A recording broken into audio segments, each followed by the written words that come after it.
وسع أرزاقنا وبارك لنا في أموالنا وأولادنا وأعمالنا وذرياتنا يا ذا الجلال والإكرام. تو ہمارا اگلا سوال آپ کے لیے ہے، جنات کی تخلیق کا مقصد کیا ہے؟ قرآن مجید میں اس سوال کا بھی جواب موجود ہے جب ہم پڑھتے ہیں سورہ ذاریات سورہ نمبر 51 کہ آیت نمبر 56 میں اللہ سبحانہ وتعالی ارشاد فرما رہے وَمَا خَلَقْتُ الْجِنَّ وَالْإِنسَ إِلَّا لِيَعْبُدُونَ کہ میں نے جنوں اور انسانوں کو، یہاں پر جن کا ورڈ بھی ہے، میں نے جنوں اور انسانوں کو محض اس لیے پیدا کیا تاکہ وہ میرے اکیلے کی عبادت کرے. تو مقصد کیا ہے؟ وہی جو انسان کا مقصد بتایا گیا.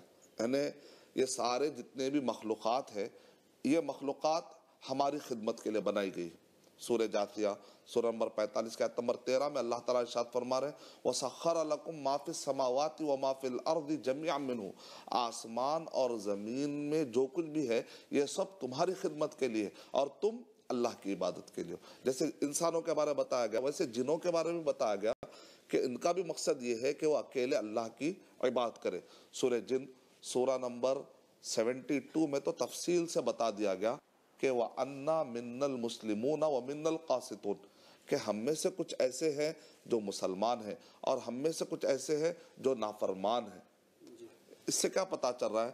یعنی کچھ جن ایسے ہیں جنہوں نے اپنا مقصد پہچان لیا، وہ اللہ کی عبادت کر رہے ہیں اور انہوں نے اسلام قبول کر لیا، اور جنوں میں سے ایسے کئی ہیں جن کو ابھی تک ان کا اپنا مقصد معلوم نہیں ہوا. اس کا مطلب نکلا کہ جن آزاد نہیں ہے کہ انسان کو جیسے چاہے وہ نقصان پہنچا دے. عبداللہ کیٹیگری میں ان کو بھی آنا پڑے گا، اللہ کی غلامی میں ان کو بھی آنا پڑے گا، اور اللہ کے حکم کے بغیر کوئی کچھ نہیں کر سکتا. ان سب کی ڈوری بھی اللہ سبحانہ وتعالیٰ کے حوالے ہے، اور اللہ سبحانہ وتعالیٰ ان پر غالب ہے کیونکہ وہ اللہ کے مخلوقات ہیں. تو جب یہ تصور میرے ذہن میں آتا ہے کہ میں اشرف المخلوقات ہوں، یہ بھی اللہ کی مخلوق ہے، میں بھی اللہ کی مخلوق ہوں، لیکن قرآن مجید میں اللہ نے مجھے بتا دیا ان سب کے اوپر تمہارا اپر ہینڈ ہے. تو خود بخود قرآن مجید کا ریڈر کبھی بھی ایسے وہم و گمان والے خوف میں کبھی نہیں جیے گا انشاءاللہ.